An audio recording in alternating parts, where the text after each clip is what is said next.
Steering Committee number 3.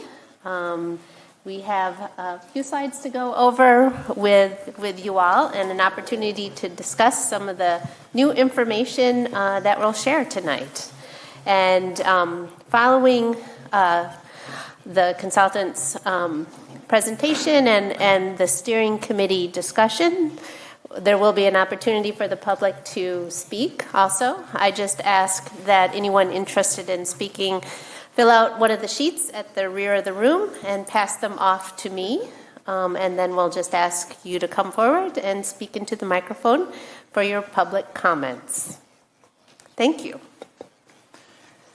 Thanks, Deanna.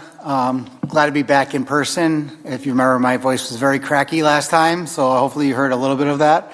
But we went over a lot of ideas and information last time, and so we kind of got short on talking about the actual concepts. So we will still talk a little bit about neighborhood design here, and then also about the Fitchburg utility extensions and how that may impact development, potential interchange. And then we'll talk about the actual diagrams and have public comments. So if you attended some of the other public engagement activities, I talked briefly about this. There's a few more slides in here. So again, what is a neighborhood? It varies. It could be as small as 500 to 2,000 units. Could be 80 acres up to a square mile. It's about the form as a single coordinated development that incorporates, could be one or could be multiple plots. It's really about the neighborhood interaction, often occurring with primary school, coffee shops, restaurants, parks, and recreation, all part of that neighborhood. These are a couple neighborhoods in Sun Prairie. The one on the top is actually one single development. Notably, you see the red, which is commercial. The green dot is a park. Blue is a school. Kind of talking about all those pieces. And then the one on the lower part is multiple plats. But again, the idea is that there is some employment or commercial area, there's a park, there's a school, kind of making that up. So what we're talking about is balanced neighborhoods. I think Carpsey talked a little bit about this in a certain framework. I also wanted to touch on that we're looking at the big picture idea of diversity, inclusivity, social interaction, and walkability. What does that mean in neighborhood design? Diversity means a mix of housing and ownership types. Inclusivity means mixing of price points. Social interaction, again, about the schools, parks, neighborhood trail, retail. And then walkability. Are there walkways, trails, and shared roads through there? Typical development, a lot of times, is single-family subdivisions. Sometimes they do include duplex, and they're usually geared to a certain price range. Medium and high density is usually placed then along arterial collector roads, commercial mixed-use districts along arterials, and the business parks, the jobs are on arterial and highways, often disconnected for residential. So even in the neighborhood I talked about in Sun Prairie, that's one development, that's in the southeast corner of this picture. Other neighborhoods are kind of mixed in. You see the big commercial corridor, you see the business park in purple, and residential. Still, other developments are not really thinking about mixing in uses. It's really about single-use districts. Why am I bringing this up? It creates isolation, pockets of single-family and multifamily, with rental typically forced to the higher capacity roads, places employment and shopping away from majority of the housing, creates varying levels of park and open space amenities, because many times requirements of amount of park space is based on how many units you have in a development. So you get varying sizes of parks in specific neighborhoods. There's also impacts of diversity of schools. So elementary schools specifically, if you have an area that only is for income restricted, a lot of population that's income restricted, that is impacting that school makeup compared to other schools where the elementary might have less of income restricted or less diversity of nationalities, color, skin. And then also there's impacts of infrastructure costs related to that. Obviously, more single family spread out, there's more roads and infrastructure needed at a longer distance. How do we blend neighborhoods to combat that single use districts? And how do you make that actually compatible with The single family is creating transitional uses. I'm sure you've heard that, the idea of going from high density, medium density down to low density as you build away from the main arterial. You can also look at just how the buildings are faced. Are they facing partly on a park? That top image is an example where the walkway is actually a park. And so there's actually the driveway is in an alley, the back garages. They're facing out into the park. But if you just look in the kitty corner, there is a multifamily building. So it's about how that is presented along the front door of those single-family homes.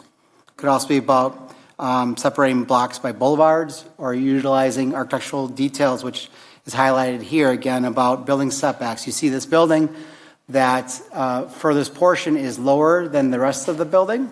So if you're just thinking about stepping down even the building next to that lower intensity use. Other ideas is a lot more multifamily, multi-unit buildings are doing this separate entrance points that you see here. That gives a little more activity and it feels a little bit more residential versus having an inter-corridor where there's only one entry point versus these multiple walk-ups. So that's a brief overview of just wanting to talk about the idea that we want to build towards more balanced or healthy neighborhoods wherever we can because of the ways to combat some of those issues I talked about. Now, specifically, this is kind of a new topic that we haven't touched as much, but based on the conversations we've had about Greenfield, Brad's going to talk a little bit about agri-hoods. Yeah, so a new emerging trend that's blending mixed-use development and a more complete neighborhood, a balanced neighborhood with an agricultural-centered place that's focused on farming and food production is the agri-hood.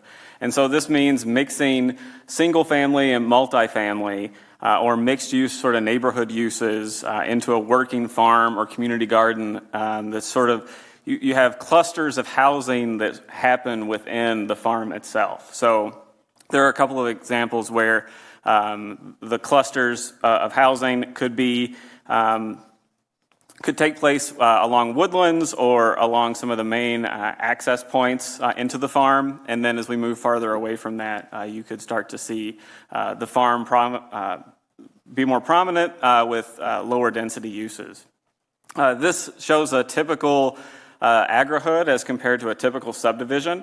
And so these both have the same amount of area and the same amount of residential component or residents in them.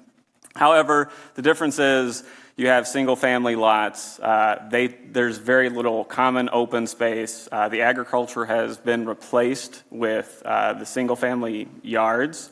And so you get a trade-off if you preserve, if you're using the agri-hood example, you can have the same amount of residents, the same amount of homes, they're on smaller lots, but you have a lot of more common open space and you're preserving some working farm elements as part of that community. So the resident and community advantages are similar to living out amongst the farmland as many of you do now.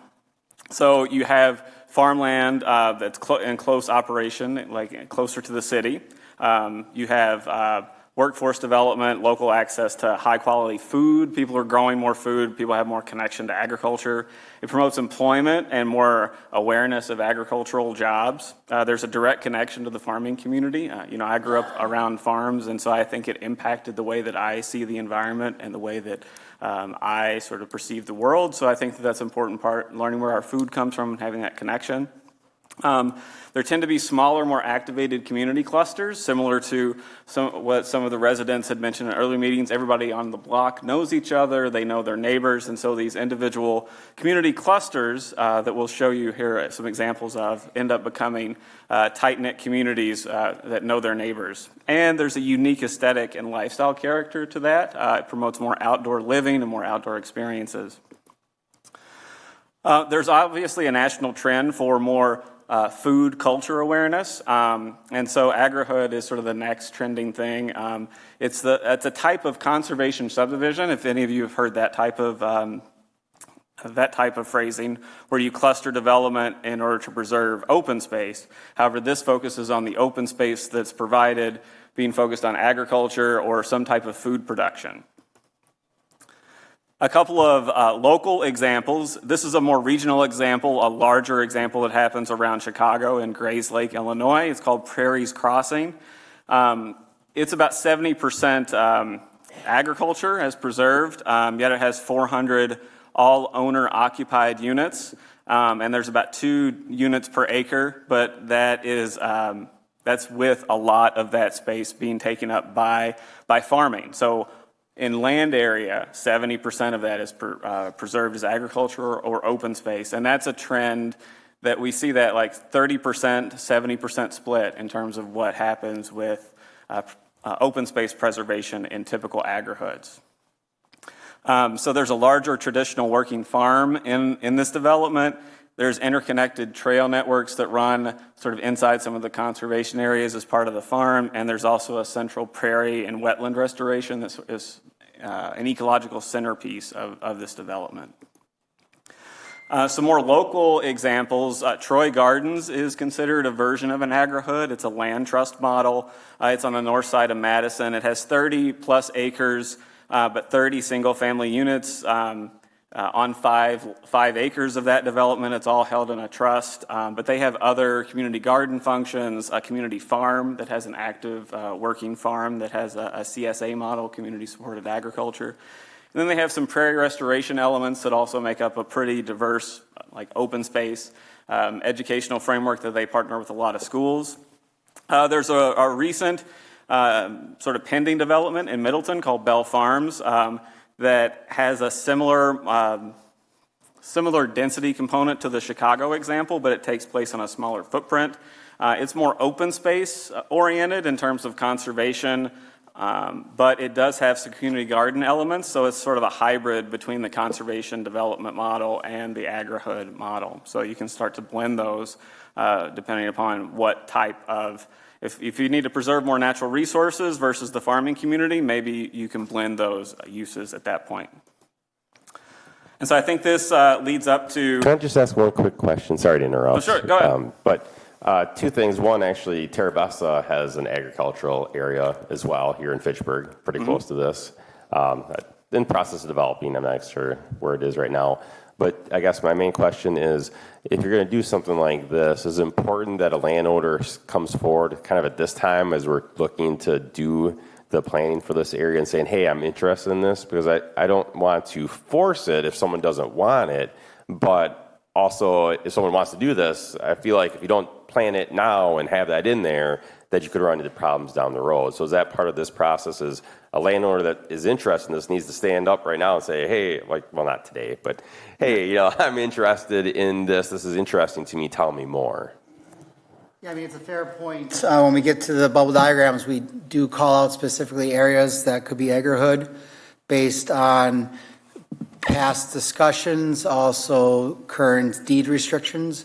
But that would be a topic to want to consider about it's agrihood or it could be low density residential, dependent on future growth of that. Right now it's shown as agrihood, but that's a fair point that maybe we should be not closing the door on general low density in those cases unless someone does come forward specifically wanting that model. So we're going to pause here and send it to Brad, talk a little bit about Fitchburg utilities.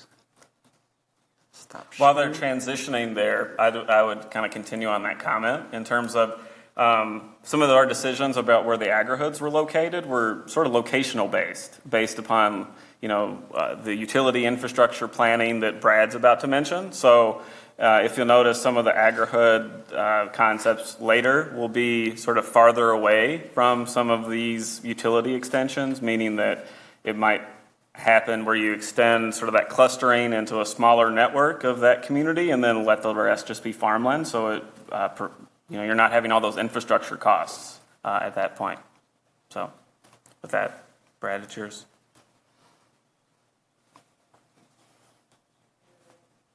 You're on mute, Brad.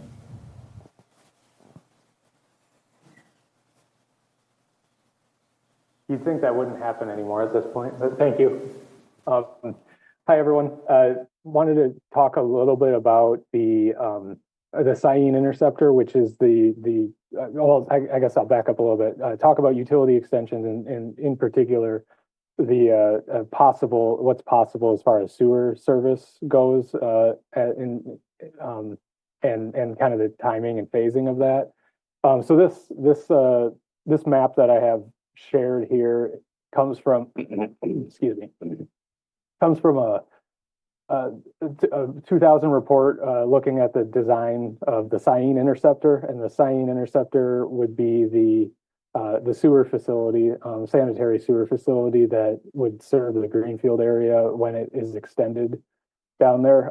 It's basically looking at what is possible for this future interceptor to serve. I don't know if I mentioned it, but this report was done around the year 2000. So before the FUTA process and the neighborhood planning process really started. But this red area here is showing what was built current as of around the middle of 2023. This green extension is, I'm not sure if it's finished yet or if it's under construction now, but that's going through the Hartung property and the new development in that area. And what this map is showing is basically the zones of each of this that would be served by future extensions, that could be served by future extensions of the Cyene interceptor.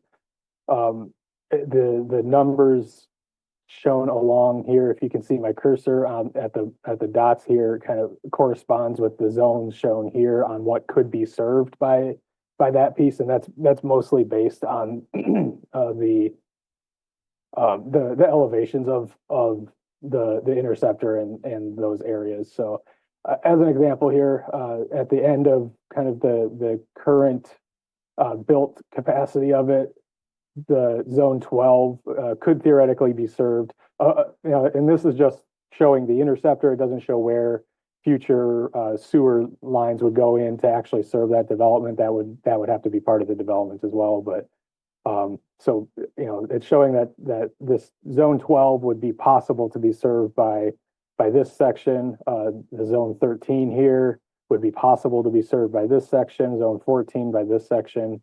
And so on, down to the Fitchburg city, the city boundary on the south end. So we wanted to share this as some additional background information to see, just so the committee is aware of what the potential phasing of development in the Greenfield area could be, and kind of where the mainline sewer extension approximately is planned to come through, kind of on the east of the existing neighborhood, west of Highway 14. If there are any questions about this, I can try to answer them, and if I can't answer them, I can take them back to Public Works and get them answered for you and follow up. So there's a couple orange areas. There's one that's marked 17. I don't know if that's Greenfield Park or what is that? No, that's this area here. Is that what you're talking about? Yes. That is not Greenfield Park. That is so that's the corner of Kane Road and Burn Road right here. I think Greenfield Park is up. Oh. So the existing developed area of Greenfield is right here.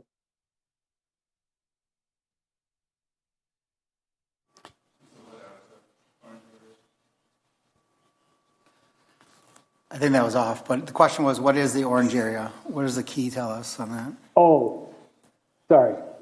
The orange area is commercial / medium residential, and this is just what at the time the engineering consultant was putting in as anticipated land use.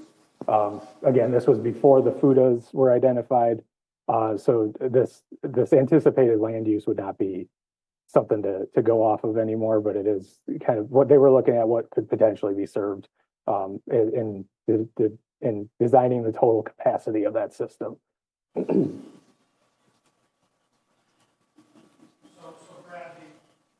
Brad, everything shown in blue is that doesn't mean that that's all serviceable by sewer. It means that that is single-family residential in this model. Is that right? The blue, yeah, that's what the blue means. The zones are kind of called out by the dark blue lines. I think what they were showing here, the zones are bounded there, and this is zone 18 here. All of that I don't think it doesn't appear that they showed any areas colored that were not serviceable. It does have a note in this report, though, that the entire area is not serviceable, but this is kind of what's possible at this with this extension. So if this entire area could not be built out on that one interceptor, if I'm understanding the report correctly, but this this entire area is possible to be served by that interceptor, just not all of it together, if that makes sense. So does that have to do with the capacity of the interceptor? So you'd have to determine how much space you could do, or it depends on how big the interceptor is that is built? I think it's dependent on the capacity of this interceptor and the capacity of MMSD's receiving, the interceptor that this flows into that goes to the MMSD wastewater treatment plant. So I think it'd be helpful. That's something I could follow up on. Yeah, I think it'd be helpful to understand what portions of this area can be reasonably served by that interceptor, and other ones are going to be more difficult because you're going to have to do some extensions off of the interceptor. And even then, this whole area, you wouldn't be able to do even if you wanted to with that interceptor. Right. So kind of, try to get some sense here for what actually can be done. What is the capacity of that interceptor? And is it really just the planning for the Greenfield neighborhood that it has to be able to serve, or are there other areas that it would eventually also need to serve? Such as if you look down to kind of the southeast corner where it's orange down there by the village. Is this a situation where we could take up so much capacity in Greenfield that we would never be able to serve the orange area down there if we wanted to? Yeah, that's a good question. I'll follow up on that with Public Works and get an answer to you all about that. And I will note that if you were to overlay this with our FUDAs, the East Highway 14 FUDA is here. The Greenfield FUDA is here, and then I don't remember the name of this one, but the basically the last FUDA that has kind of sewer service identified as possible by gravity is this one down bordering the Village of Oregon here. So those, when the comprehensive plan was done and the FUDAs were determined, this was one of the factors that played into that, and this area that's shown over here and over here is not part of an existing FUDA as of our current comp plan. So if we stick with the size of the planned FUDAs, that would all be serviceable by this interceptor. And where we may run into... That's what I'll follow up on. Yeah, and if we were to expand, that's where we may run into problems. Yeah, I'll follow up on that and get back to you. Okay. Brad, one other question, if you could, or someone else can speak to this. Obviously, apartments would have more people. There'd be more use of capacity than single-family homes.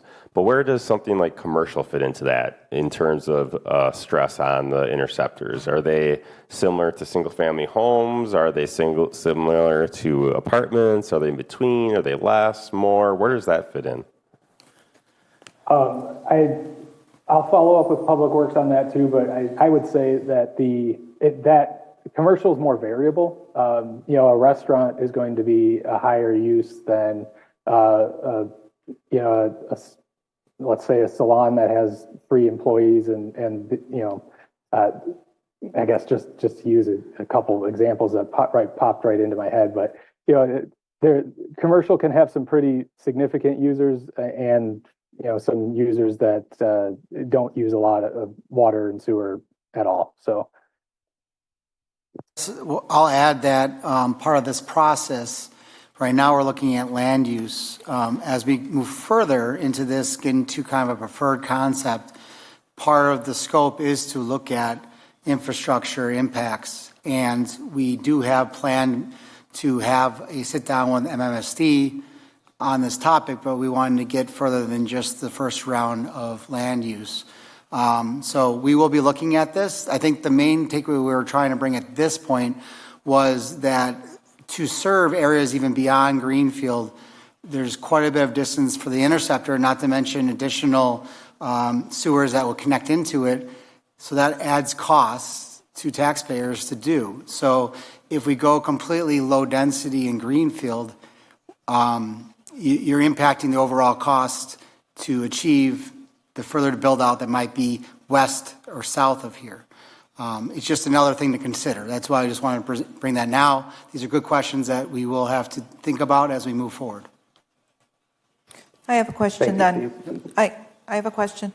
So when you're talking about potentially tax bills going up, are you specifically saying the people in that developed area, or are you saying the city of Fitchburg and everybody within the city whose taxes are impacted then with the additional infrastructure? Or is it specific to the people in the developed area? Does that make sense? It's everyone. Taxation has to be uniform, so it impacts everyone in the city. Okay, thank you.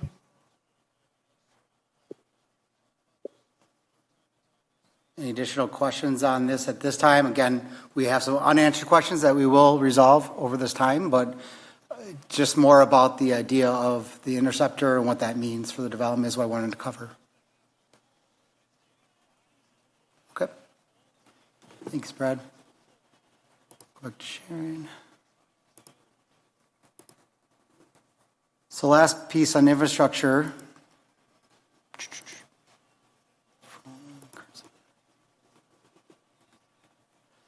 Is we mentioned from the beginning that there was previous conversations. Is it showing the screen? Okay, thank you. About a potential interchange within this section. So you have the two, you have Lacey, and you have one further to the south. There's spacing that would allow for one here. We did have initial conversation with WSDOT and noted, as we know, currently it's considered a rural highway section. What does that mean? That's regarding more about what the distance you need separation between each interchange. And they specifically noted that this is not their typical process, that planning for interchanges generally is due to proposed development and or traffic concerns, not about thinking ahead of that planning wise and say, well, there might be an interchange here. How does that impact land use that we're going to plan for? Which is a better way, and they mentioned that, but they didn't give specific direction at this point about would it be considered urban, which would allow spacing of at least 1 mile separation. So we'll follow up yet again, but the main point we want to say here is, generally speaking, if it does urbanize, meaning there is curb and gutter, sidewalks happening on developments adjacent to this section, it would likely be considered urban and an interchange is possible. So what are the impacts or benefits to an interchange in this section? As noted, obviously it increases traffic potentially on Irish if it's connected to Irish. It increases development pressure potentially over time around existing Greenfield neighborhood. Now again, we're saying that if we put anything in the plan now, we're talking 20, 30 years from now would be that discussion of an interchange. So a lot of things would happen between now and then. Benefits of that, though, is on more of economic development side. It does increase marketability. So kind of a flip-flop of that first statement about development pressures, but business park access might be good. Provides better mobility through the city. So we looked at options that may connect to County B. Potentially Nobel could be part of the equation versus actually connecting to Irish, which would then remove some of that traffic that may happen on Irish long term. And we'll look at that in the concepts. And then ultimately, if that interchange is on the north side of the neighborhood, it could long-term reduce traffic pressures that would happen with development happening south, east, west of Greenfield if there was an interchange that was on the northern end of the neighborhood, because traffic wouldn't go further down through the development, through the neighborhood. And then also it reduces potential traffic concerns that may happen at Lacey interchange as that fully builds out. If you don't have an interchange here, you have Lacey and you have one in the south, otherwise you're kind of limited on access. So that's one reason we also wanted to look at this. Any questions specifically on that prior to seeing concepts of how that could be incorporated in the design? If you don't have an interchange with 14, is it reasonable to think that Highway MM could be improved in the future to handle the traffic instead? This might be another one of those cases where I'm going to write down the question Yeah. and bring in our mobility team that we will be doing this process. It's a good question.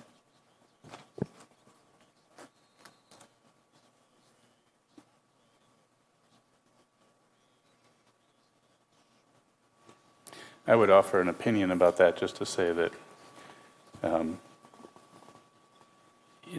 it would work for residential growth, but it would be too slow and circuitous to serve well for business park growth, in my opinion.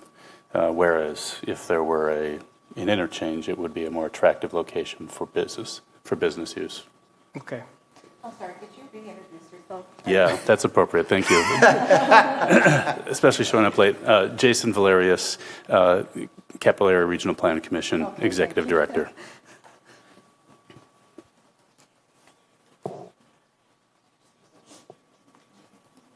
All right. Then let's talk a little bit about land use. So I want to start by, when we see the concepts, we have labels on them. What does that label mean? We talked a little bit about agrihood. So when you see that on there, we're talking potentially of 60 to 70% of the land would be farmland or open space. Remaining 30 to 40% could be single unit, likely a lot smaller lots that get that density. There could be duplex, triplex, fourplexes, maybe even small multi-family buildings. And noting we have elected to say 8 or less, which is more of a 2-story max development type. We talk about low density residential, that's single unit, a third acre lots or greater, duplex, triplex, and fourplex. Medium density residential, we're talking single units that are a quarter acre or less, duplex, triplex, fourplex, and a little bit larger multi-unit buildings that might be up to 16 units. High density, we're looking still, this is why I wanted to really cover this, and people usually see high density residential and they think, oh, that's only multi-family buildings. But that's not the case. That there are neighborhoods where you have single units that are a tenth of an acre that typically are on alleys, and that density actually gets you to the high density that we're talking about here, but also inclusive of duplex, triplex, fourplex, and medium and much larger multi-unit buildings. You also see mixed use. And I want to note this, that it's not stating that this area is going to have all what we call vertical mixed use, where you have commercial on the bottom floor and residential above. It's more of a flex district that's saying it's either, it could be standalone high density residential, meaning medium large multi-unit buildings. It could be that vertical mixed use we're talking about, or it could be standalone commercial. But typically, when we're going to label it as neighborhood mixed use, there's kind of a limit to that size of that commercial component. And we're suggesting potentially 25,000 square feet on that. And this is all up for discussion when we get through policies, but generally speaking, that's why I wanted to cover when we talk about these land uses, to think more broadly in these terms when we go through it. Also notable is business park is going to be labeled here, and that could be from some kind of retail that actually serves the jobs that near it. It could be an office building, and it could be more of that service landscaping. It could also be an agri business park, meaning dedicated more to uses that are related to agriculture and farming. So those are all options that we could be talking about under the label business park. And then there's open space, park, and stormwater management Could be a variety of more urban looking with the park, or it could be more natural like a walkway through prairie grass, could be recreational. All right, jumping right in there. All right, here we are. This is where we're getting. There's three options that we're going to talk about here. And since we're talking really at a more schematic framework, again, there's going to be three levels of this process. There's this diagram that you're looking at now. Then there'll be more of a detailed concepts that's getting to more street grid that will be illustrated.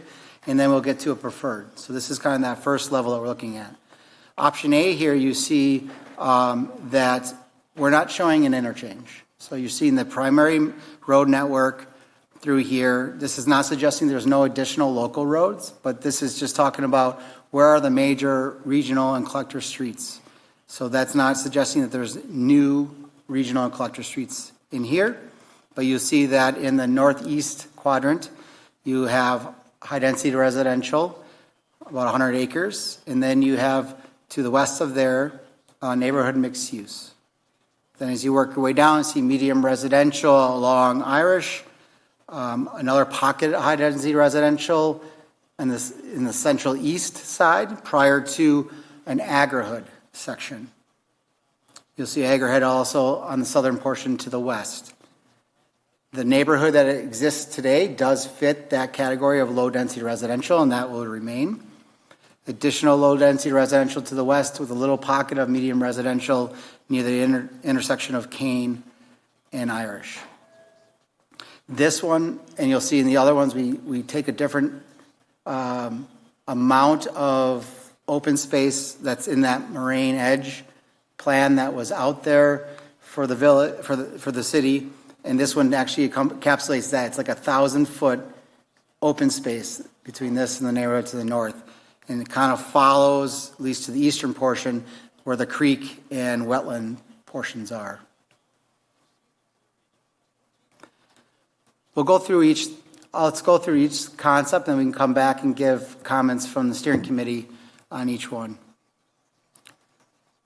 Option B is looking actually, if you look to the east, where there is a potential interchange off Irish. To the east, you see that we're suggesting that maybe that interchange can connect to County B to the southeast. Then around that interchange is a business park that kind of goes from the open space to the north to the agrihood that's still to the south in this concept. You have the neighborhood still in low-density residential. Along Irish Lane, you see neighborhood mixed use. You see then medium-density residential on the south side of Irish in the western portion. Agrihood in the middle. And then another pocket of medium-density residential as you get to the south near Kane and Byrne. As also noted, the swath of open space shrinks up a little bit on the northern end here. That actually gives another pocket of low-density residential. That connecting road, that dotted red line, connects Kane up to Nobel in this case. So in the previous version, there was no suggested connection specifically up to Nobel other than connecting back in to Sain. In this one, it does connect. Why is it fortuitous going to the northeast to connect to Nobel? The platted neighborhood to the north of Kane intersection does not have any potential road access. So this would be the closest access that you could get up to Nobel. Also notably, there is a potential connection to the neighborhood that you see from Kane in the southwest quadrant that would run up and connect into a location. I don't know the street name offhand, but it was the one location that there is a potential connecting into the neighborhood.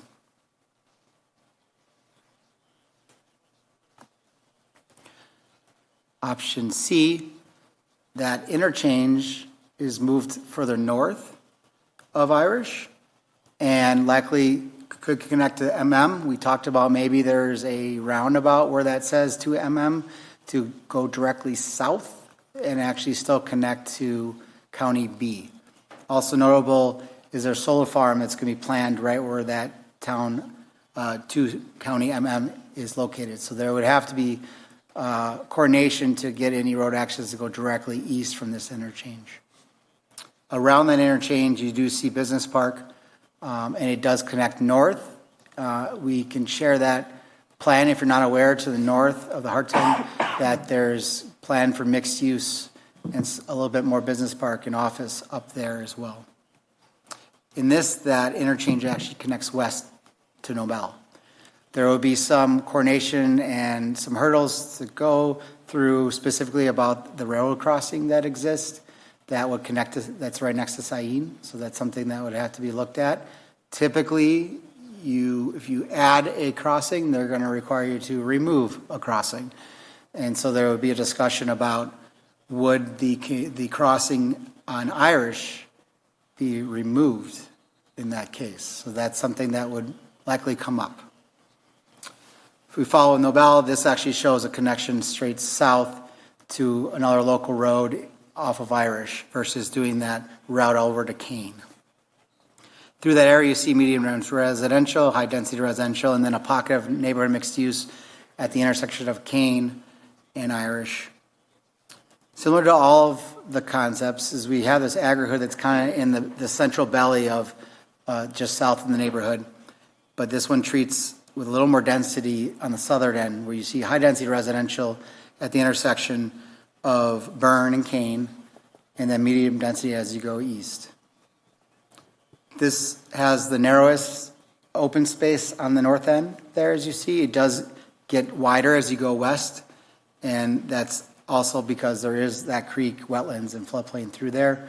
But this has a less amount of real estate dedicated open space within this neighborhood. It could broaden back out as you go west, but it's showing here that this is actually allowing for a little bit more development on the north end. And again, the idea is if you do less density to the lower portion, do you increase density along Irish to kind of offset some of the infrastructure costs we were talking about. So digest all that for a minute, and then we'll go back and just get some initial feedback. And then also we might open it up to the public for feedback and then come back to you maybe just if there's any reactions to that. Might make sense. But Yeah, one quick question Yes. on option C. What do you mean by eliminating the rail crossing on Irish? You mean actually terminating Irish on either side of that, like what's been done? I think it was a Clayton Road, I believe that happened. that would be a likely case, yes. That Irish could run north on the east side before that crossing, can run north and connect into Nobel in this interchange. And then it would stop at probably Sain from the west. So if you wanted to reduce traffic on Irish Lane, that would be one way of doing it, putting this intersection further north. Correct. And eliminating a lot of cut-through traffic that's currently happening on Irish Lane and pushing it further north. Correct. I mean, it will increase some traffic on Nobel to the west potentially, but Nobel also ends at Fitchburg, so it doesn't go all the way west. So it's not a thoroughfare all the way through. But yes, that would be an advantage if we're looking specifically at this neighborhood. Thanks. Can I ask a couple of clarifying things? First, am I correct looking at all three options that there is not any additional low density residential planned? It's just kind of what is already there is the only low density residential? I could comment on the low density residential there's a would little bit primarily take place within the agricultural or agri-hood here. So we kept most of the low density classified as agri-hood because that's probably what it would be. You know, it'd be a mixture of low density residential and farms. So that's kind of where you see that, connecting to the existing low density residential of the existing neighborhood. Okay. And so option C doesn't have it, but I also will know that there's that little bit. there's one to the north and to the south here. Yeah. And there is another pocket to there is, okay. along Kane. Okay. Yep. Yes. I guess I didn't really think of agricultural would be low density as well. And then the other thing, I guess, I'm sure there's landowners looking at this kind of saying, okay, if we had this marine edge thing in the top of the neighborhood, whatever size it is, well, wait a minute, if my land's in there, but I don't want to just donate it as parkland, how do you, I guess, if someone has that land there and we decide, well, it'd be nice to have that. Now, along the creek, you can't develop it anyway. We want to make sure we preserve that. But are there programs to kind of give to essentially pay these people for their land if they want to sell it? Or how would something like that work? Because I think that's one of the challenges in this neighborhood versus South Stoner Prairie is that there's a lot of landowners here versus 3 over on the other neighborhood. Well, this goes back to that there was a grand plan for this, and it hasn't moved forward, and there's no funding, and it would be for the city to move forward with that concept would have to be a major player of acquiring that. And the reality is you wouldn't likely acquire the entire swath that we're talking about here.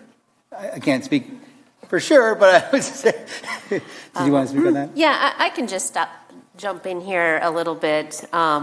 So I'm not aware of a specific funding program to pay property owners to preserve that entire swath of Moraine Edge Park as parkland.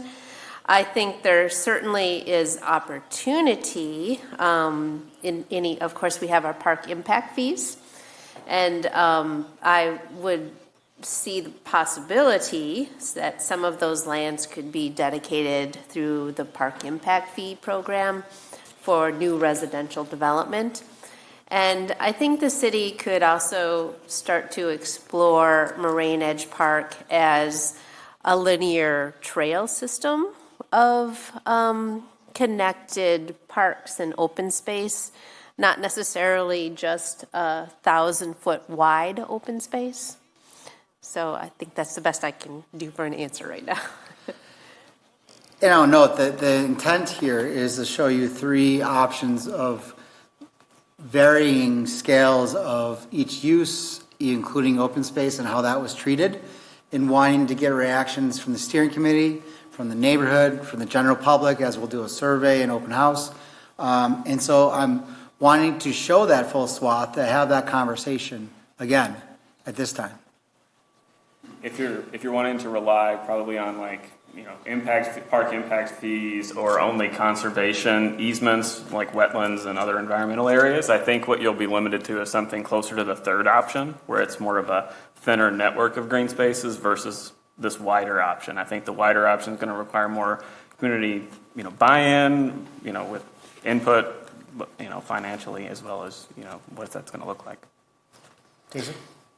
Aaron, I would note that this issue of how do we string together lands into greenways that don't have regulatory protections, but that would bring a lot of value to the region as it develops is of particular interest to CARPC, and a nut that we're open to try to start cracking more seriously in the coming years to see how we can assemble funding more than anything else. I mean, the only equitable way to do that is to figure out how to bring some money forward, because this isn't just about dedicating your share of park space. This is about a regional amenity and doing it in a way where it all links together. So the fact that the city identified this corridor a long time ago is terrific, but now now it needs to get serious as to whether we can figure out the implementation tools. And CARPC is interested in this continuing discussion. It's going to go beyond this plan, I'm certain. A question about that. My understanding is that as this process proceeds, there will be some mixing and matching of ideas in these concepts into a final version. The third version has the thinnest greenway through it across the north, and it has that idea of an interchange that is further north and more of a high traffic corridor, likely in Nobel. Do you see those as inherently? Do you see a higher intensity corridor for Nobel as being inconsistent with a good greenway through there, or is it more coincidence that your very thin stripe of green is on the same one as that northernmost interchange and Nobel corridor? If we actually presented a similar example, I don't know if we can go back to some of the images, but when we went in terms of separating through greenway, in terms of that high if you look at what's happening along Nobel Drive at that point, it's single family mostly, or lower density. And so providing the greenway there provides one of those transitional spaces we talked about earlier, and allows you to build with using some of those tactics to transition the building facades and other things. You can actually build higher density across that greenway, and it's not going to have nearly as impact for people that live along Nobel.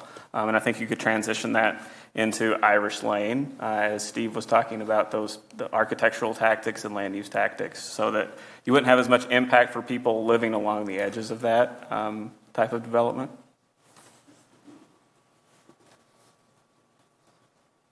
Thank you. Does any of this affect the McGaw Park neighborhood plan that's already in existence? Because it seems like there's overlap, and I thought that couldn't be changed. I could speak to the extension of Nobel Drive is tucked a little south here, but that is the extent to the McGaw Park plan. Mostly there's a lot of low-density residential in that interface area there. So what's being platted, or what you're already seeing being platted there, is sort of the land use that's going to be continued up to Sain. We've just moved the road a little further south so that we're not putting it through someone's living room, I think. The road is what's changed a little bit. Yeah. You can faintly see, you'd see better if you had this printed out. There is a white line that if you follow, I think you can see, that's the edge of our planning area. Okay, so we're not going beyond our planning area. This portion actually that's north of Kane is not actually identified in McCall either. It's kind of not planned in either FUDA. But majority that we are showing there, and we are showing overlapping outside of even to the west of Kane and a little bit across the 14. That's, again, not saying that we're dictating those land uses specifically in this plan. It could be potentially how that continues, but it's just showing more of the general changes in land use and density. But we're not changing what McGaw has said, other than Nobel would be increasing traffic that wasn't proposed in that neighborhood plan if it were connecting to an interchange like this. So on that, with Nobel, if you go south, aren't you cutting through our woods and a wooded area and power lines and over the hills? I mean, that's my son. He's helping me, right? I mean, isn't it, the power lines are there, and there's the hill of our woods is there? Isn't that where that's going? It's to the north. You can see kind of a green lines, but you can't see it in the scale here, of where there is major grade change. Oh, it's just north. I was trying to. The road we're showing is north of that. It has an MDR written over it. Mm-hmm. That is that hill. So that road that's on that eastern edge there sort of runs a little farther east of that hill. So it's the flatter portion. Okay. And again, this is conceptual at this point, or that routing. It's more about what it's connecting to.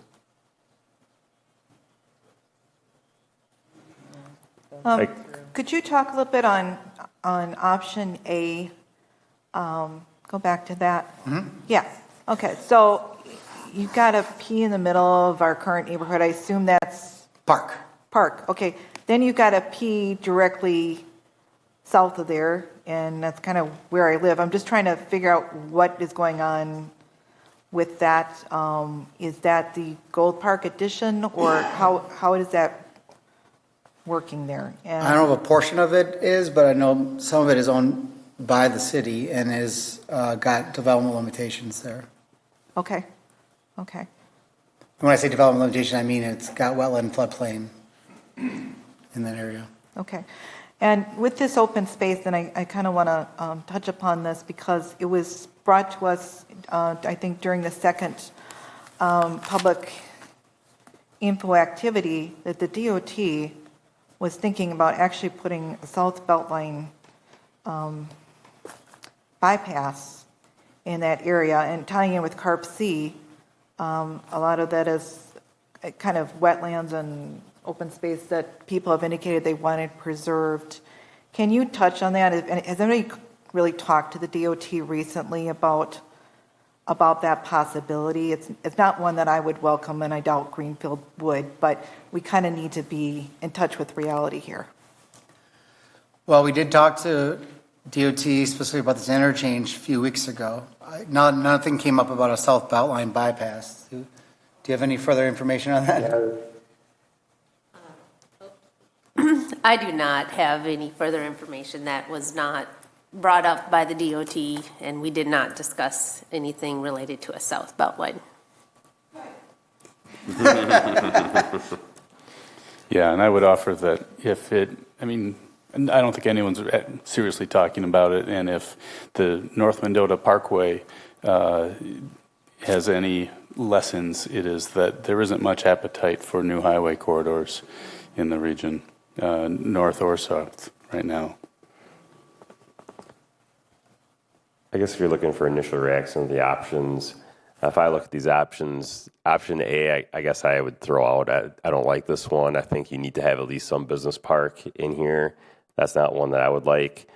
Between B and C, I think on C, the Northern Moraine is the most realistic of those. As much as we can do to preserve that, that's great, but I think that's probably the most realistic. But I do, at least initially, like B the best. I think it makes a lot of sense to have the business park going along the highway and having an interchange there. I think that makes a ton of sense. I know that there's demand out there, and there hopefully will continue to be demand for more businesses to come to Fitchburg and bring you jobs, and I think that just makes a ton of sense for that to be there. So I guess the initial, I like B the best. I do think that the corridor is probably going to be more like C, but initially I do like B the most.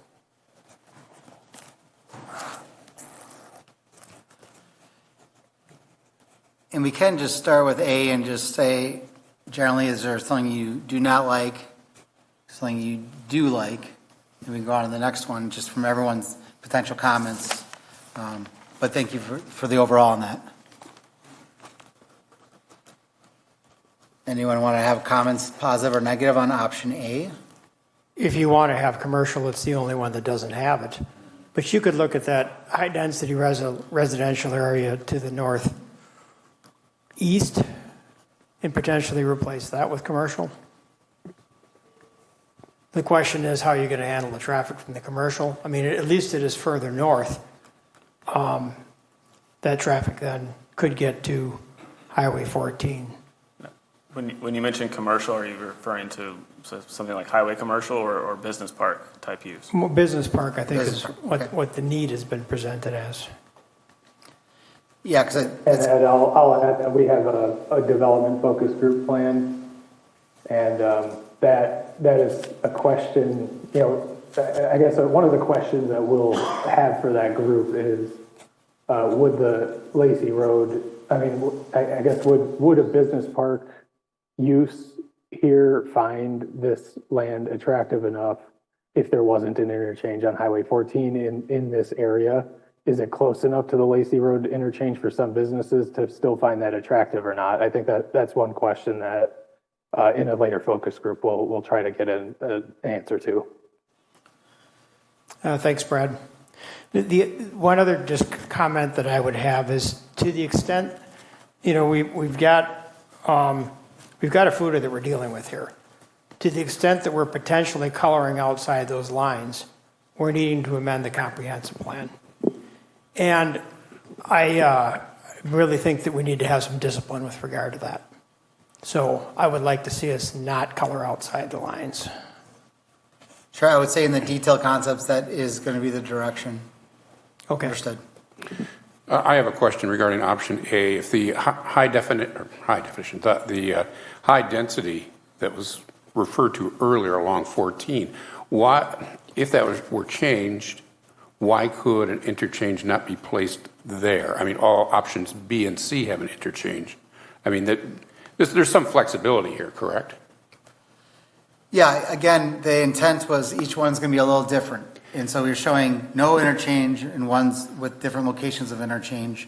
It's likely when we go through this process and hearing feedback through the multiple, between this meeting, through the neighborhood meeting, through survey and open house, it's going to end up being a blending of what people like. And so it was intentional not to show on here. Ultimately, in the concepts that we get to later, might ultimately, no matter what, show an interchange. So the intent here is really, there could be one there, but we wanted to get reactions to the fact that there isn't one. Okay, so we don't need to rule it out. I'm just Yep. knowing the area, and I'm sure others will weigh in, just looking at the least amount of impact, that's all, to what's existing out there now. Just a thought.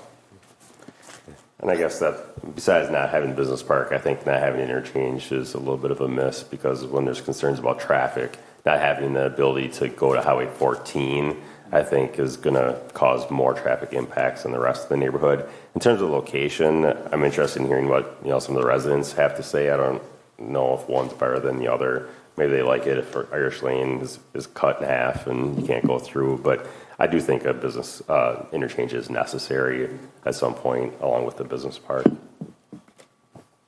I think that one of the things that we're hearing, though, is the difficulty with the interchange is we don't control it. The state does, and either at some point in the future they determine that there's enough traffic and density that it's needed, or they don't. So, I mean, you can put a plan together that says, yeah, well, we think we're going to have this interchange in the future, and find out you're not going to have it. That's exactly what happened up in DeForest. If you look at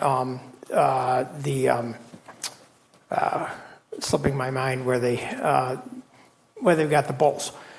The Conservancy area that was built out there, they wanted an interchange. They never got it. They're probably never going to get it. So you got to be aware that you might not get it just because we draw it on the map. And I guess what I'll say on that is, if you don't show it, you have a harder chance to keep pressuring, or not pressuring, but having that conversation with DOT about the interest of one and why. Either case, if one gets built or not, the intent here is and that's why we're going to have that development group discussion, is we want uses that would be in an area that can be marketable without the interchange. The interchange is a bonus and probably would increase development pressure, but if it doesn't exist, we would like the uses to show what could be still marketable without it, connecting to the north. This one doesn't show it, but notably, again, Hartung's development is going to be mixed use and connecting to Lacey Road. And so there is some nexus to Hartung for business park even, of what that is, and just crossing the green swath. But we want to make sure uses, if there was an interchange, is not going to be incompatible with that interchange going in. How do you market the business park and option B there if you don't really know that there's going to be an interchange? It's kind of a chicken and egg type thing. I think the amount that's shown in here is unlikely. Again, I think if you show the section that's north of Irish, there is some nexus to Hartung and accessing it from Lacey. But I think the amounts shown here would likely not be marketable. Okay. It seems like in either of the options where the neighborhood mixed use is that 38 acres, which is my interest, is through a whole wooded area. And I'm wondering how that, those natural features are, impacted with planning. Like, is that taken into consideration, and why wouldn't that be an open space when there's, 100-year-old oak trees and That's a good comment to make, and that's why we're doing this process. Generally speaking, though, if you just look more broader, the neighborhood mixed use are usually looked at clustering around major intersections on the edges of the neighborhood. And so that's partly really why it was looked at. There is portions of that as open space further west and the hillside, but you're accurate. There are other portions that would be wooded, and maybe that needs to shrink or needs to be a different use, but that's part of why we're doing this process. But again, the main point was that going back to that balanced neighborhoods, if you're going to have some commercial component that's walkable at a smaller scale, it's going to be on the major roads and not within the neighborhood. And so that was focusing on those intersections. And Steve, correct me if I'm wrong, but I would add too that these broad bubbles don't necessarily say that there would be no park land in there. The open space, the large swaths of open space in the existing parks identified are larger, but that doesn't mean that there would be no open space preservation within other categories. I mean, typically you find smaller parks and stuff within residential areas and mixed use areas as well. So, and business parks too. Yeah, I think, Brad's comment is pretty important because we're not showing the individual sort of neighborhood parks. It will be part of the parkland dedications of, residential development on a per capita basis.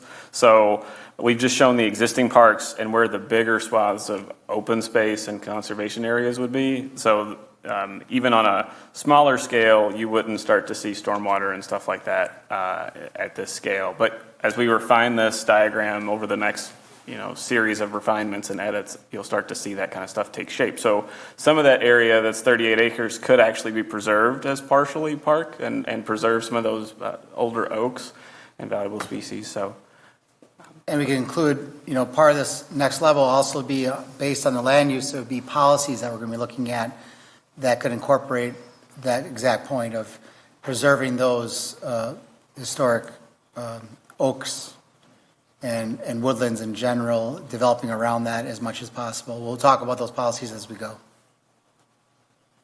I know this is getting way ahead of it, but in conjunction with her question, we've just passed a tree advisory policy. Am I correct, Anna?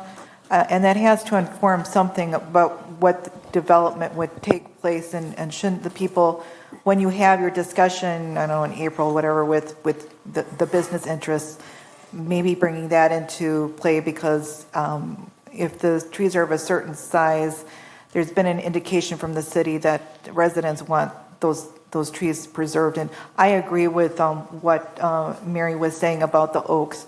We have oaks in the city, and particularly on the south side. We have great tree canopy. This is a really great environmental resource, given climate change. And some of our oaks, they're over 100 years old. So what the health of those trees are is a mystery to us, because we're not in the city service area, so they were not included in the inventory that's been recently passed. But it is a consideration. So am I hearing from both of you that you'd actually want to see some neighborhood mixed use there? Potentially that'd be a larger swath of the open space? Is something you'd see of more interest? I just like to see tree preservation in general, as long as something isn't absolutely in the way of something else. I'd like to see that happen. Either that or swap the low density with the mixed use. Okay, thank you. Any other comments, positive or negative, on this option?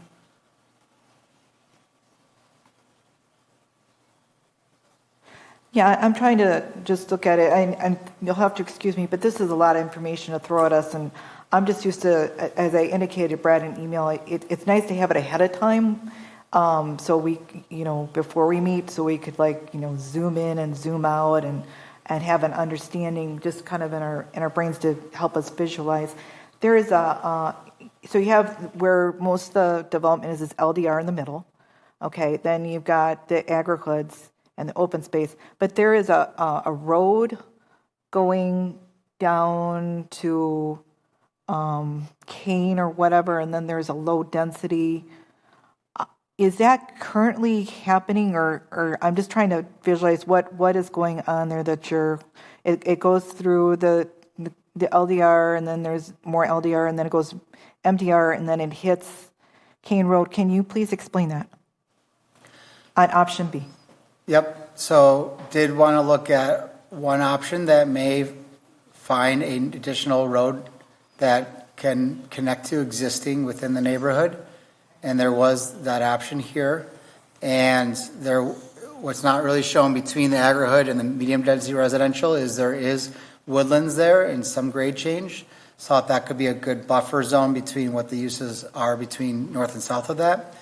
And so this is where felt that there was a road connection that would allow for that low density and then more medium density as you get to Kane, with again that buffering that happens between that and Agri-Hood. So we felt that was one road connection that could happen.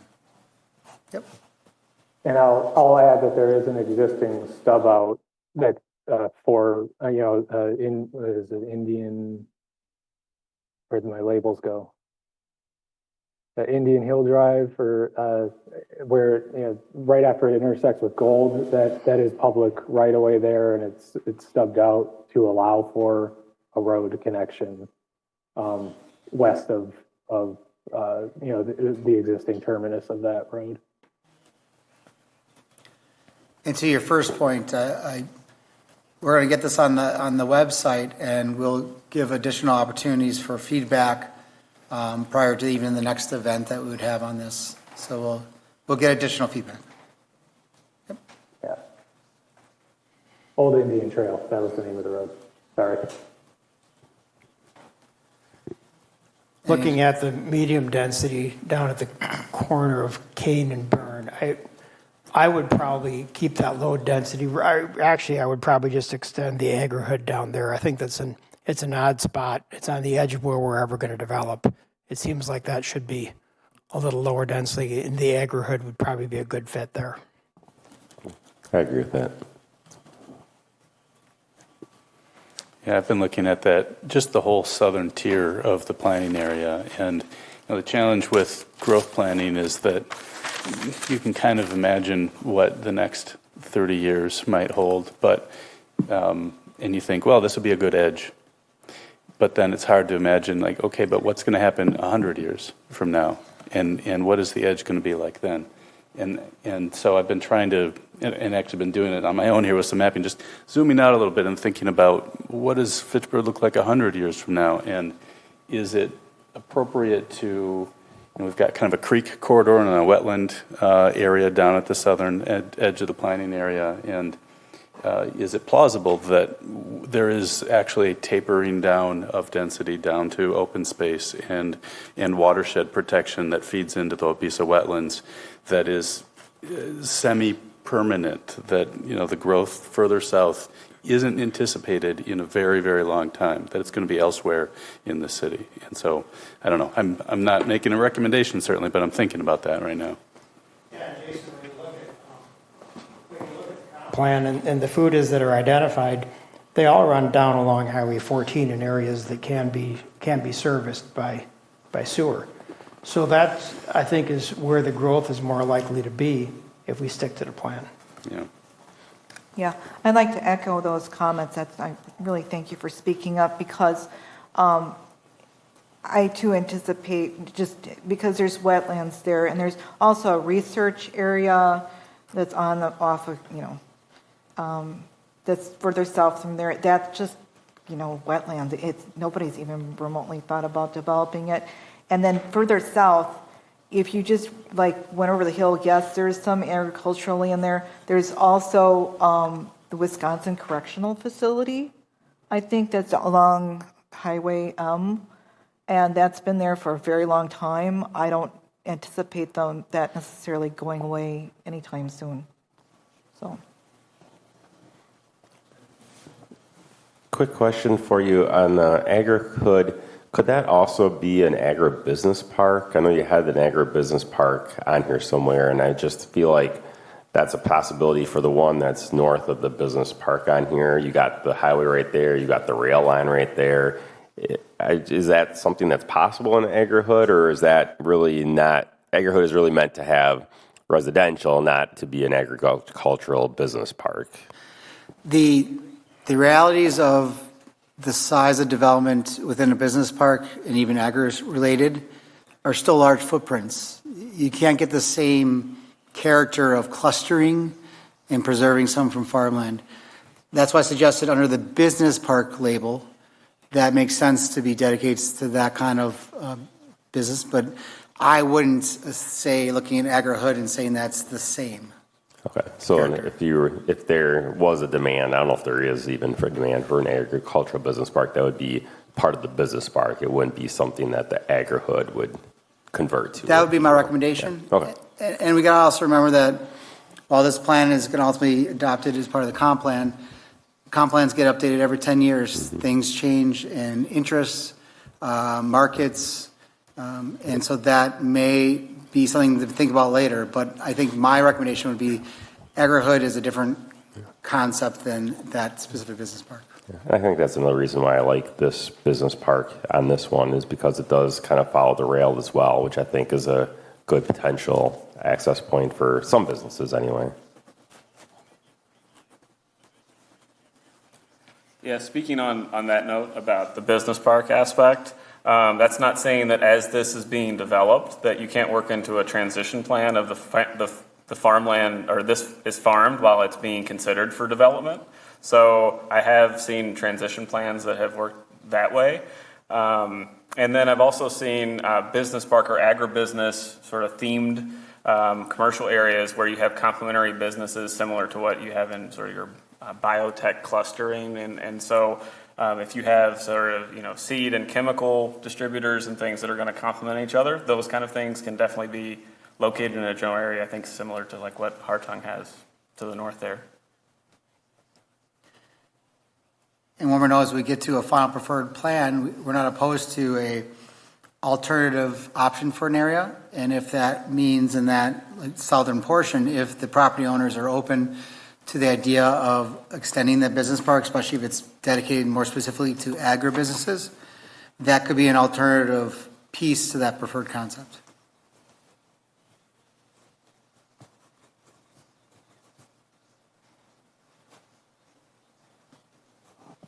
I think that's sometimes the hard thing with these things is that you have stuff that you'd like to do, but if there's not demand, then it doesn't matter. I mean, I know some plans that have said, we should have a coffee shop in every corner. Well, people aren't putting a coffee shop on every corner. Yeah, that might be nice, but the business can't survive. And so that's always the challenge, too, is knowing where development is, what the demands are, and what people are interested in supporting. Any additional initial comments? Again, we'll give you more time to respond over the next week or so if you have additional comments, but we'll go to option C. Get any reactions, positive or negative, on what you see here?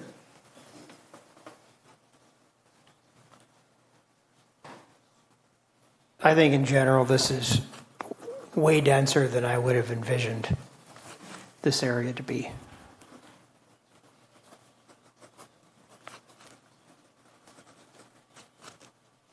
And I guess in that respect, even if we were to look at it, I'd really want to know what the impact of this is on the capacity for the Cyan interceptor and its ability to continue to move south beyond this.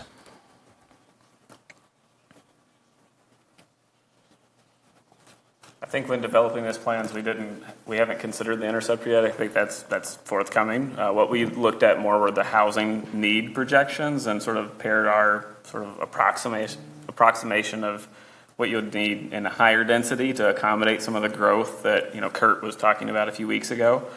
So that's how we kind of made our sort of guess in terms of the land area we would need. As we start to refine that, we can still make a comment about adjusting like the density to meet that interceptor capacity. Could you actually speak to that a little bit more, maybe on the density piece on the three plans on, is C kind of probably the most dense, or A and C are more dense and B is less dense, or is it kind of a 1, 2, 3? Could you talk to that a little bit?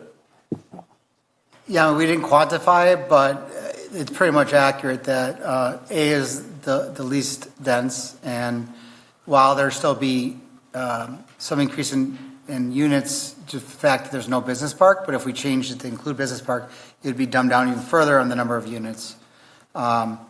This does have the larger business park, but does have those pockets of neighborhood mixed use, which again, that could be high density residential as well as part of that. But obviously, as noted already, this is the most density shown here, even with business park. And again, intentional to get a response. Just on the option C, that's not my choice either. Personal bias here, just because of the density. Also, the medium density and HDR neighborhoods are on that south edge. And then you're putting a lot of stress on Burn Road. And Burn Road is not this straight little thing that you've got here going to, US 14. It might be for that portion, but it's basic. It's a rural road, and there's not a lot of room per se to expand it that I see. And once you get beyond there and you want to go to then it gets really windy. And it's considered one of the more dangerous roads in Fitchburg. So if people, it looks like you're trying to get people, I don't know, like they're just going to be able to get onto an on-ramp on US 14 on the bottom edge there from Burn Road, but then there's no highway interchange marked. So they would be getting onto probably, US, they would either be going up Syene, and that would create a lot of stress there because we're already getting a lot of traffic going up and down Syene that has nothing to do with our neighborhood. It's people going back and forth between Madison, Oregon, parts south. You would get a lot of traffic on Syene, and that also then you would, the next way out for people in that MDR in the lower corner, there would be going down the twisty-twiney Burn Road to try to get down to MM. And so I'm sort of questioning whether Burn can handle that HDR, MDR, those areas with the current roads being what they are, and even if they could be expanded, it just seems like it's a lot of stress to put on Burn Road. That's just my observation. So I'll just jump in here and mention that there is about 66 feet of right of way, at least on section, on most parts of Burn Road. Even though the road itself is only 20 feet, there's about 66 feet of public right of way there. I think what the roads would look like in these land use concepts would come at a later part in the plan, but there is a bit of room around Burn to expand it if it were needed. I'm sorry, can I follow up with that on that too, Brad? Thank you for pointing that out. Are you saying 6 feet or 60 feet? And does that include the windy portion that goes through the wetlands just prior to if you know what I mean? I don't know if you traveled that, but the people in the area know which part that is. Yeah, I'm saying 66 feet is what I said. It varies a little bit, and this is just based on measuring our GIS, but that does include the area that it kind of winds through the wetlands just east of Highway 14 and west of MM. There's I'm seeing, anywhere between like 64 and 66 feet when I'm doing very rough measurements here. So it's somewhere in that neighborhood of right of way width is, somewhere around 65 feet. And, and it looks like it's some of that probably has some of that wetland is within that right of way. So there could be impacts there if that would need to be expanded to the full 65 feet, but it's I wouldn't see that as likely. I guess it's yeah. Does that answer your question? Yeah. So when we're talking about expanding Burn, and I guess this is a bit of a ways out, but would you be thinking we would be if we went with this higher density, like maybe doubling the width and doing like 2 lanes on either way? Or I guess that's something I think that we need to look into if this plan was being considered, what, how the traffic load on Burn and how far it would extend out on either side. I'd like to see that, but this is not my first choice. I would tend more towards B or A. Yeah, I had that fair point about where they would go from here and what routes they would take. That would be part of our analyses. So there is current right of way. There's also, depending on where land use goes, there are official mapping or in the comp plan you could state that if development happens along this stretch, that you need to dedicate X amount of feet further than that if it's a plausible scenario. Obviously, you noted about wetlands and other thing, but even if it's at 66 now and you say you want it to be 90 to achieve the density it's talking about, that would be part of the development process to require that additional right-of-way on that side of the road. I'm not necessarily a proponent of eliminating rail crossings, but this is the plan where you'd have to do that somewhere, and I would eliminate that one before I'd eliminate Irish Lane. The crossing at Burn Road. Because that would kind of eliminate that problem. I mean, if you got to have the traffic on Burn and you don't want it going over to MM, which I agree with, that would be the rail crossing to take out. Yeah, except, okay, we're just talking rail crossing, right? We're not talking railroad, because that railroad's been in existence for 100 years, and they're not going to stop that. No, the rails, it's a matter of whether the road still goes across it. I mean, what we're talking about with this plan is needing to eliminate a rail crossing because we're creating a new one, right? Yeah, you would be negotiating with the railroad company, so they're going to preserve the rail right-of-way, railroad. So the railroad's going to stay, and then in order to get a different railroad crossing somewhere else, they're going to ask you to swap them one in the general area, within a mile or so. So you're going to have Irish or Burn or maybe some north to consider in terms of the crossing. I'm not sure how many crossings would be up, but the railroad company would sort of negotiate which intersections they would want to swap for an additional intersection or something. Okay, but then are you saying like cut Burn in half? So we couldn't cross Whichever there? intersection you're swapping, like the railroad crossing, like you're going to stub the road on either side. So if you add an intersection or a crossing of the railroad, you're going to have to eliminate one, and that means stubbing off a road. So either Irish or Burn would be dead-ended at the railroad track if you did that option. Yeah, we don't really have a lot of roads going out of Greenfield to begin with, is my reaction to that. So I would be against that, yeah. So then you would stub Irish Lane instead. I don't like subbing either one of them. I don't either. But if you're going with this plan and you're trying to create another interchange elsewhere, another crossing of that rail, you're going to have to pick one.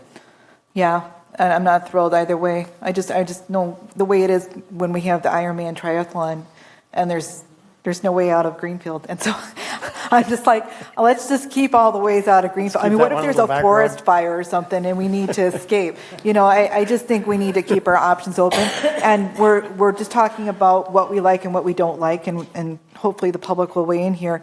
And so it's going to be a mixture of stuff. So I'm just putting that out there. That's just my bias. But neither of us like option C anyhow, right? Right. Okay.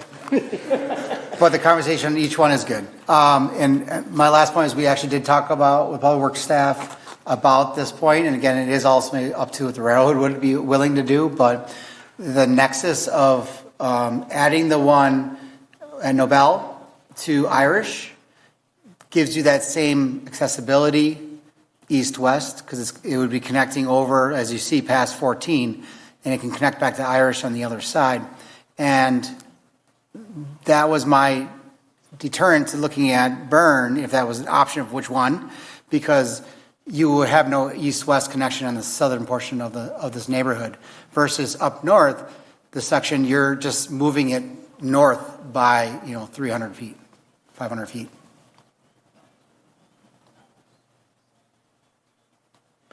I would just add, I don't like option C either. And with the business park, so it kind of crosses over Irish and Sain, or over on Sain, and the houses that are along Sain, there must be, 8 or so houses in that area. I just don't think they would really like being part of a business park either. You see lots of little overlaps on this. This is intended to be very schematic, and noting that we would get in the next level, that business park wouldn't extend past west of Said.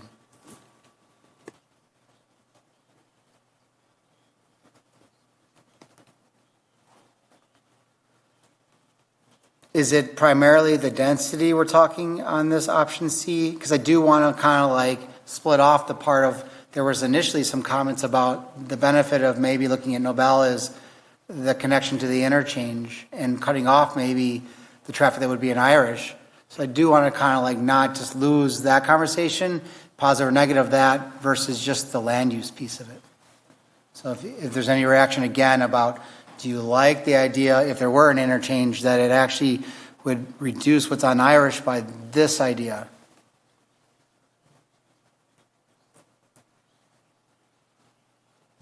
I do. I like the Nobel interchange thing above the Irish lane, but I respect where Sue is coming from because she lives in that area.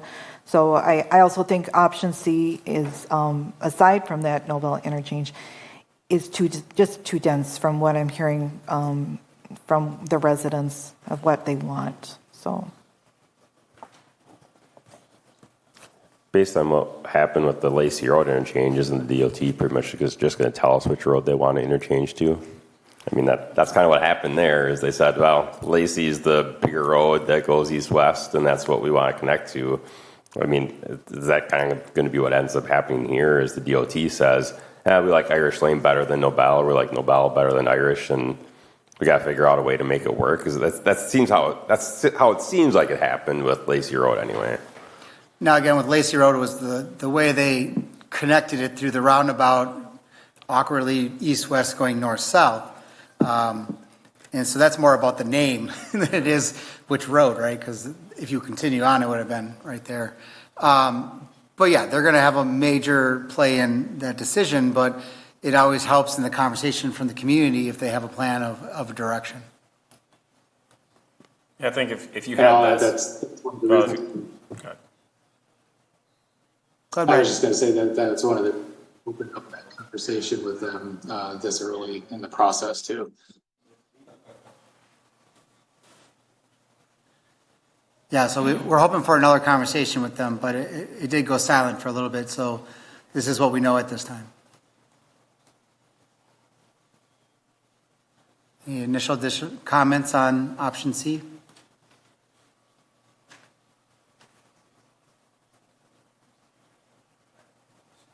Okay. We just want to note that we're looking at still doing some more interviews. We have a list that we're still going through, having that developer focus group that would look at these bubble diagrams of marketability, and then looking in April, having a review of more refined concepts with the neighborhood and the online survey. That could also be around when we would have another open house. So the intent is to get to our next steering committee meeting where we would actually have a lot of feedback on this next level of concepts.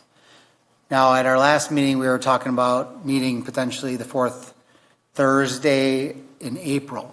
But if you can see these activities we're trying to fit in here with us delaying this discussion a few weeks, we need to push that out a little bit. So while we were trying to set a specific kind of date, we got to rehash that a little bit again. I know that still the fourth Thursdays was of interest, and we can look at that maybe in May as that option, but we'll follow up on that. I don't know if Brad has any other comment on that, but. No, you basically said what I was going to say.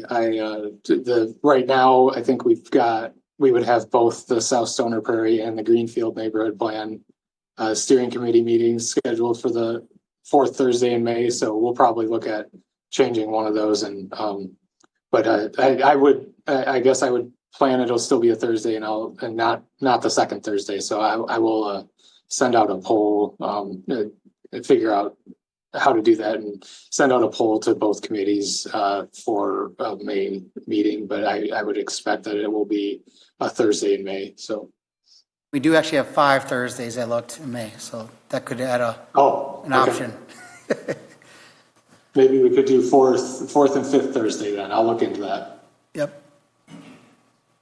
So this is where we would have some comments from the public. Yeah. Yeah, so as I had mentioned, anybody who is interested in coming up and speaking, we'll ask you to come up to the microphone over on my left here. And if you could hand me your sheet, and we will begin with Mr. Sutphin. Oh. Sorry.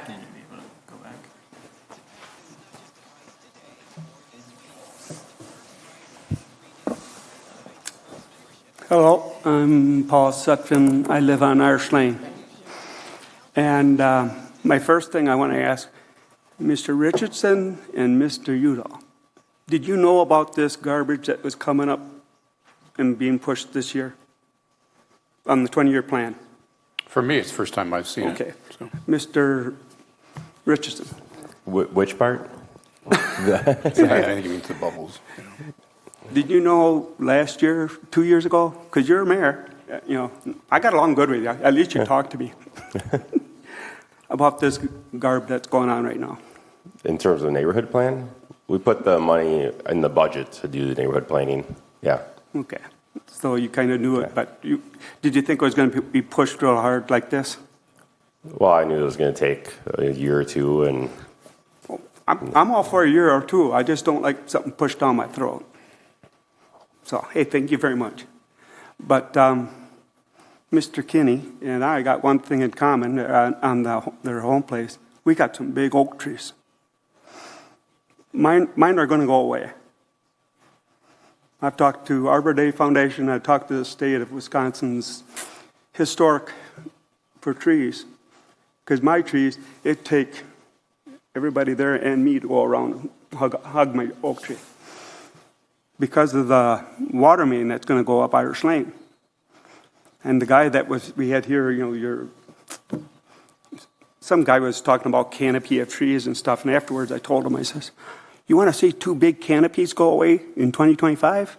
I gave him my name and address.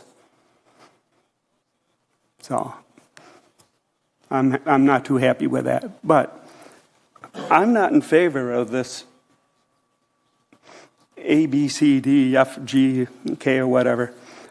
I really don't want a plan. The plan that I'd like to see, go slow and go as we need it.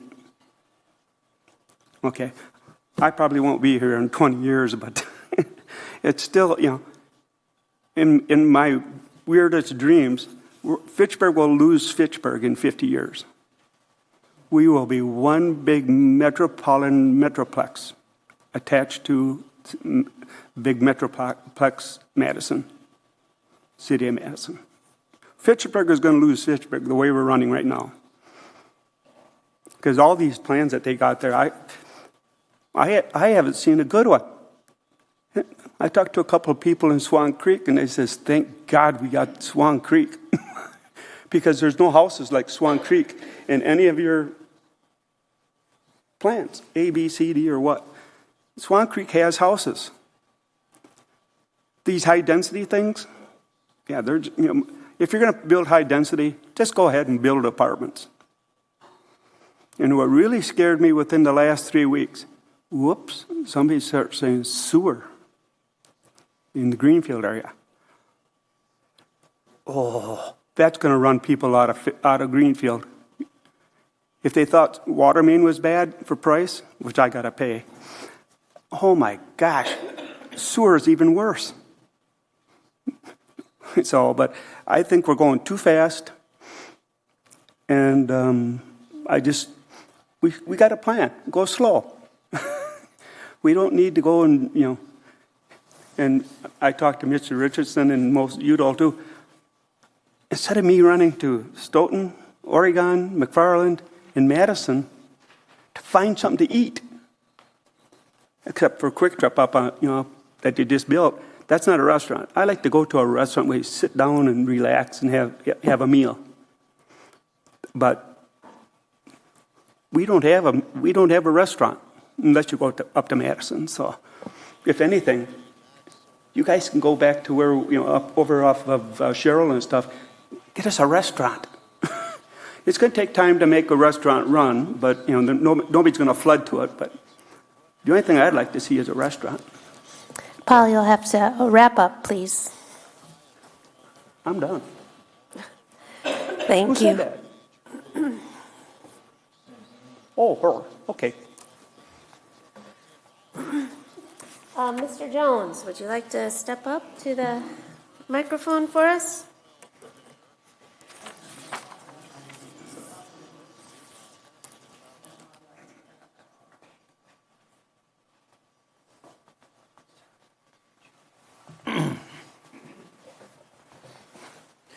Mark Jones, 2266 South Sain Road.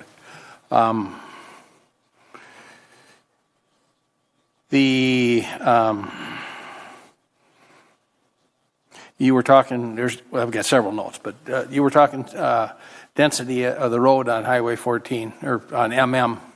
Remember, the Highway MM was Highway 14. A lot of new people don't remember that, but that was the main road coming through from Chicago to Minneapolis, and that's the same right away. There was a South Beltline plan that took that road. You were correct. DOT has the plan.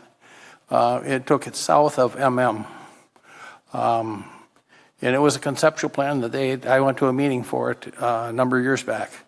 And I'm sure they still have it there. They never throw their stuff away. So, and Mary, you're correct. If they do develop a wooded area and it's got oak trees in it, the oak trees will die. There isn't any question about that. The question is how often. What they don't take down originally will die as soon as you dig around them. So, Burn Road. Brad is right. They may have the right of way there, but because of the topography, the wetlands prevent you from going to the south, expanding the road to the south, and the hill, which is extremely steep, going to the north. That corridor will be a very difficult one to expand that road. And remember, everybody, when you deal with the railroad and you move a crossing, guess what? We pay for that whole thing. That is 100% paid by the city of Fitchburg, and it's paid out of tax dollars. When we talk about the agri-hood, and that's an interesting concept, but we in Fitchburg have, and Deanna can relate to this, we have a right to farm for all the residents, all the owners. If you have to sign and deed, and what it does, it goes right on the deed, stating that you have you know that there's a farm there and you agree that not to complain. So if we do go with any of the agri-hood, that should be considered part of a requirement that all of those residents around there understand that they're what they're buying into, and that's for the chemical sprays and for the odors, because if it's a pig farm, you may not like it as much as a vegetable farm. The capacity of the Sain sewer, I will be interested to see that. Last I knew it was about 60% currently. That's the last number that I knew. So it's 20. That main behind at just north of Lacey Road. When they put that in, that main is 27 feet deep. So it has enough depth for a lot of development, but the capacity is going to be determined by the size or by the amount of effluent that goes through there. And we were last I knew we were at 60%. So. And Mark, I'll have to ask you to wrap up here. Yep. No, I think I'm pretty well done. Thank you very much. Oh, one last point. There's 3 TIF districts that are existing that cover the 1970, 1980 vintage apartments, with creating one more TIF district and redeveloping those areas and putting the development, the growth into those areas by redeveloping. You use the existing sewer, you use the existing roads, and you use the existing mass transit that you already have there. You don't go out and ruin a bunch of ag land.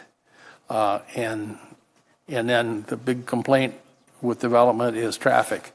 Well, if you keep it in the urban area where it is now and redevelop those older areas that need a lot of help, that would be the way to go. I second that. I third that. Kate Hardina, would you like to come up to the microphone, please? Hi, everyone, neighbors. My name is Kate Hardina. I live at 2408 South Sain Road, just south of the Irish and Sain interchange. I think my house and the property which backs up to the railway there is in the overlapping area between the business park, the mixed development, and I think I'm in a lot of lines, let's put it that way. I would like to see no business park development west of the train tracks, just because of the way that is a natural divider there. I'm concerned that any business park development would need to be discussed probably with the community or have some sort of limitations to noise and light production and smell. I don't mind the agriculture in the area, but I don't want a chemical plant in my backyard. So I'm also concerned about my neighbor cows, right? The cows up the road on Sain are like the best part of the neighborhood. So thank you for keeping them around as long as possible. No offense to any of my other neighbors, but they're pretty great. My other primary concern is actually the traffic and safety as a pedestrian, not necessarily as a car user. Spend a lot of time in the street, and I think when Sain was repaved within the last couple of years, any shoulder that we were using to walk on disappeared. It's now a very steep drop-off, and it was an oversight. There's nowhere for us to walk other than in the street. So I think any intersection discussion about Irish and Sain or discussion about that train crossing is really important and impacts that bubble very immediately. So hoping that can be considered just through any additional planning. I don't have any preference on density or development. I like not to be told what to do with my property. I am actively and intentionally not connected to city water services, and I'm probably one of the few homes remaining in that area that is not. I had an interesting conversation with the mayor and more than one city council member almost on accident a couple of weeks ago through just running into them at another event. And I think there is a misunderstanding about how much it actually costs to maintain septic and well water. I do not think people understand that it is much more affordable, especially when it's already established and it's well maintained. It costs virtually nothing per month. Yes, there is expected maintenance every 20 to 30 years, just like the roof of a house and other things, but it is not cheaper to go to city utilities, and I do not want to be connected to the city sewer. I would like the ability to opt out of any expansion of the urban service area to maintain autonomy over my utilities. Thank you.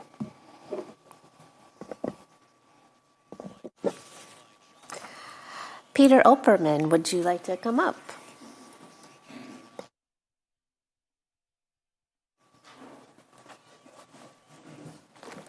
All right, thank you. Peter Opperman, I'm at 5190 Irish Lane, right there on the corner of Irish and South Sain.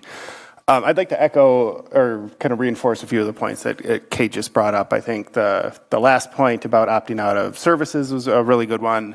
I thought the point about keeping any business park west of the train tracks was a really good one as well. And then just a couple other quick comments. You had mentioned that we need to see these diagrams and plans with what's actually planned outside of the Greenfield Park area. And I think that's really important because I think it, especially with some of that greenery corridor, it was pretty deceptive showing a bunch of greenery in places where the McGaw Park neighborhood shows high density residential right now, and it kind of changes the overall picture of what's there. So I'd really like to see that. And then the comment you made about the oak trees in the woodland on Irish and South Sain, I just want to sort of reinforce that development would be challenging there unless you're bulldozing that woods. And I think most folks in the area would be pretty disappointed in that, and I certainly would because it's in my backyard. Last thought was on some of the planning discussions about the interchange and things relied heavily on what's happening with Nobel Drive. And I think that's going to be a really tricky consideration because it's entirely dependent on the Stoneman Farm selling the land, bulldozing the house, and running Nobel Drive through it. So I think it would be I think it would not be prudent for the city to plan on that happening anytime in the next 30 years, and probably, hopefully not the next 50 years, if I'm still alive. But I don't have control over it right now. So that's it. Thank you.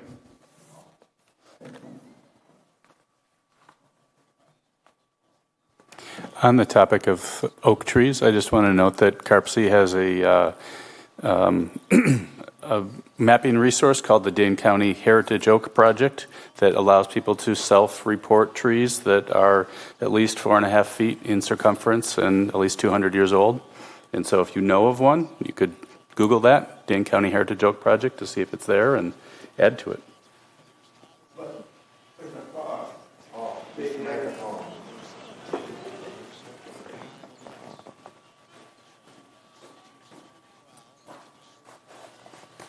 When the city does a street and it's for progress, the street's too narrow. Irish Lane is too narrow. It's an autobahn anyways, but the street's too narrow. But they can't put the water main down the middle of the road. And like the guys that were putting the water main on Sain, he says, yeah, we don't have to go in the ditch. He says, we'll go right on the gravel. He says, but we're still going to cut every darn rut. And if we hit a big, he said, what he called a living rut, he says, it's Russian roulette, which card's going to come up? And he says, most of the time, he says, within 2 years after they put water main, the trees are dead. And then they're like, no, the city says, when they put the water main in on Irish Lane, the ditches are too steep. That's where my oak trees go away. Being a kid, I grew up and I claimed them, suckers, but now they're too big. But I've called around and talked to a lot of people and stuff, but you can't stop progress. And they ain't gonna, nobody in their right mind is gonna put water main down the middle of Irish Lane. Because all the water main has to go on the south side, never on the north. So it's just, all these, I've been around the bush with the state and stuff, and I'm trying to save my oak trees. You can't stop progress. I ain't going to stop the water main, but those two big oak trees, I mean, to me they're heritage. So thank you. So I checked with, the city streets department because I was concerned about Irish Lane kind of deteriorating a lot. And when, in the CIP had been pushed off, and now, according to, I think it's Ross Kaler, it's now due maybe 2027. Prior to that, what will happen is that there'll be some plans. I would hope there would be some public discussion of what's going to happen. This is going to be a very intensive project because it's going to cost over $4 million. The city's not going to, it's in the CIP because the city's not going to just, resurface. So it's going to be a reconstruction. It's going to be very involved. And I hope that the city has some public input because there's all sorts of things on either side of Irish Lane from, power poles, telephone, oak trees that, are really old and just lots of stuff. And people are going to have opinions about it. So I hope we can get some, at least the opportunity to allow the public to have their say. Thank you. Is there anyone else in the room that would like to come up to the microphone and speak this evening? Okay, thank you all. I'll add quick too that the neighborhood plan email is also an option for public comments. If for anybody that doesn't want to speak in the microphone, we do have that email out there on the project page that you can send comments to.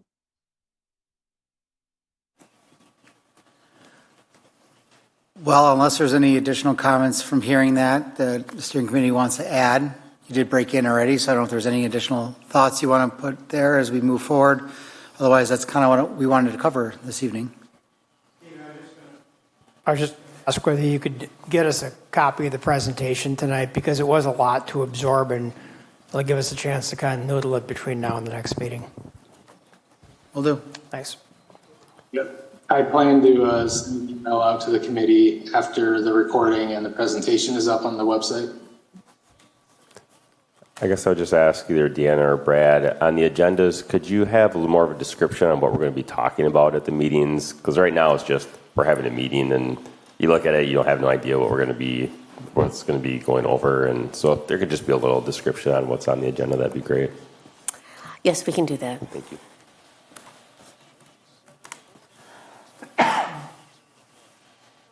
All right. All right, good evening and thank you all. Thank you, everyone.